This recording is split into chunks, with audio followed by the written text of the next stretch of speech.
Hey everyone, I wanted to go over the new and exciting news that we got for Monster Hunter Rise Sunbreak, that's set to release on both the Nintendo Switch and on PC on June 30th. And today we're going to be checking out something special, and that's the fact that thanks to Capcom we got our first official look for the Blood Orange Bishaten armor set that's going to be coming available in Monster Hunter Rise Sunbreak. Remember that Blood Orange Bishaten is the very first such species for the confirmed Generation 5 monsters that have appeared into the game. More importantly, this is another one of those brand new G rank, master rank / whatever you want to call it, armor sets that we're going to be getting into the game that presumably is going to come with a bunch of brand new skills that, again, we have not necessarily received any details of as of yet. But when it comes to G rank / master rank, Capcom is very good at merging skills from like low rank and high rank into like better armor sets to give us more flexibility when it comes to creating brand new armor sets. Now, right away, you should be able to see it on screen right now, the armor set. We're going to go over the details in a second, but I also want to showcase the contrast between the Blood Orange Bishaten armor and the normal Bishaten armor set, so you can clearly see the distinction between both of these armor sets and how each one of them looks. So we're going to cover that in a little bit in the back end of the video, but for right now we're actually get to seeing the armor set itself. You do have a mask when it comes to like the male hunter for sure. It has a very orange, reddish yellow contrast to it. You're also going to notice that you have kind of like a little bit of a cape / wings. These are more inferring to the monster itself. If you actually notice the Blood Orange Bishaten gameplay clips that I posted a few days ago, you should be able to see that this armor set is very reminiscent of that as well. Blood Orange Bishaten, if you have not necessarily noticed, that seems to have more, instead of feathers, kind of like wings type of thing. It's still feathers, but they look a little bit more like wings in that regard, where the armor set also represents that as well. You're also going to notice the shoulder pads are a little bit more sticking out outwards. They're also with this big red overlay as well. And the claws and the feet are pretty interesting as well.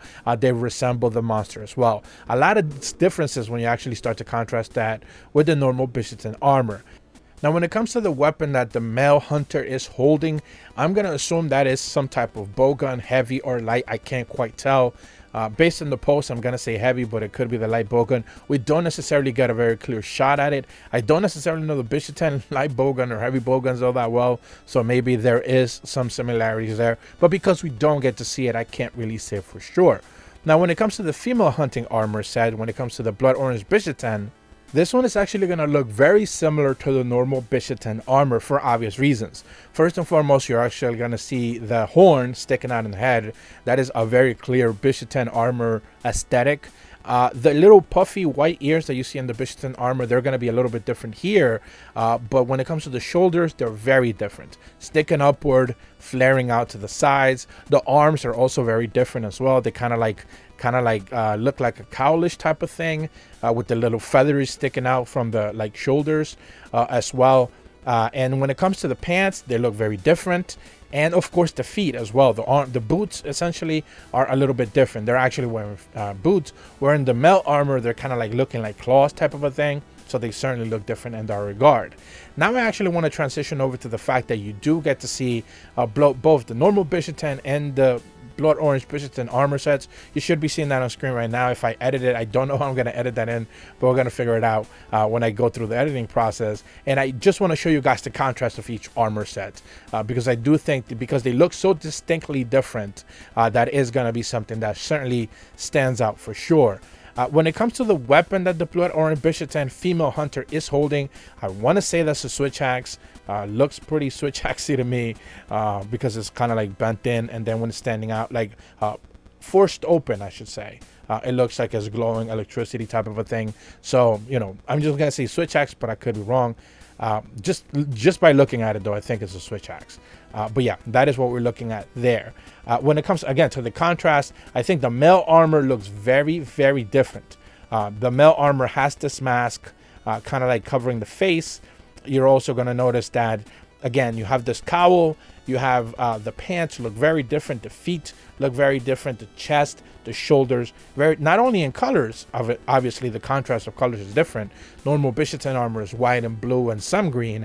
Blood Orange Bishaten does have a different tint of green, but it's more orange, black, red, some yellow, and it just looks way more different. When it comes to the female armor set, the contrast is a little bit less. It looks more closer to it, but it's still, you know, at the end of the day, it does showcase that it's still a Bishaten armor for sure. Now, one of the things that you are not going to be seeing in these gameplay clips from the armor information that we are seeing from Capcom is the Palico and Palamute armor sets for Blood Orange Bishaten. Now, interestingly enough, they decided not to showcase those when they put up these armor sets. Now, we've seen with the Lunagaron, we've seen with Garen Golem, we've seen the Shogun Senator. All of those have videos in the link in the descriptions below, by the way, if you haven't necessarily seen those armor sets already for Monster Hunter Rise Sunbreak. But when it comes to Blood Orange Bishaten, interestingly enough, they decided not to showcase the Palico and the Palamute as to what they're going to look like in game. And I don't quite necessarily have an answer to that as to why that could actually be. In the original gameplay clip for Bishaten, when they showcase the armors and stuff like that, you should be seeing that on screen right now. We have the Palico and the Palamute, you know, they showcase them rather cool and all well and good, no issues there. But when it comes to Blood Orange Bishaten, they just kind of decided to skip that part of it. I don't necessarily have an answer as to why they decided to do that. Maybe those renders are still not finished. I would wager they kind of already are, but they just decided to withhold a little bit more information. We have seen, I think, in one of the combat gameplay clips, maybe it was the Garen Golem one, if I'm remembering correctly, we did take a closer look at the Palamute Blood Orange Bishaten armor, presumably based on what most people were saying, that was what that armor set was on the Palamute. I don't think we've seen the Palico one just yet, but I could be wrong. Maybe they showed it and I just completely missed it. So I think we have seen, at the very least, a short glimpse, I should say glimpse, not even a full clip, of the Palamute one, but the Palico we have not necessarily seen as of yet. But they usually showcase it in these type of armor little clips that they put up, but this time around they chose not to do that. So maybe there is more to it. Maybe, again, there is a presentation that is supposed to be coming mid to late April. This is the word on the street as of right now. I mentioned that in the last video that I made, based off all the details that I've been gathering, that is what we're seeing that is going to be happening. Presumably they're going to show it there. It's just going to be one of those extra things that they showcase, but we don't necessarily know. Capcom is not very good at, you know, giving us details ahead of time, so presumably we're just going to have to wait and see what they decide to do with that. But that's about all the information that I had for you guys today. There is a lot of information that Capcom has been putting out as of recently when it comes to like the armor sets and stuff like that. We're still waiting to see the Astalos armor set fully revealed. I know a lot of people have speculations on why they're still holding that armor. They're not necessarily showing it. And also the Malzeno gameplay for combat, they have not necessarily shown that as of yet either. Presumably yes, because of his transformation. A lot of us have speculated there is a transformation when it comes to the moon and the sun, as is the title, as the suggestions for the moons that they've showcased, but they haven't necessarily shown that just yet for obvious reasons. If you're brand new to my channel, be sure to leave a like and subscribe, hit the bell to receive notifications when the videos go up, and as always, thank you so much for watching. See ya.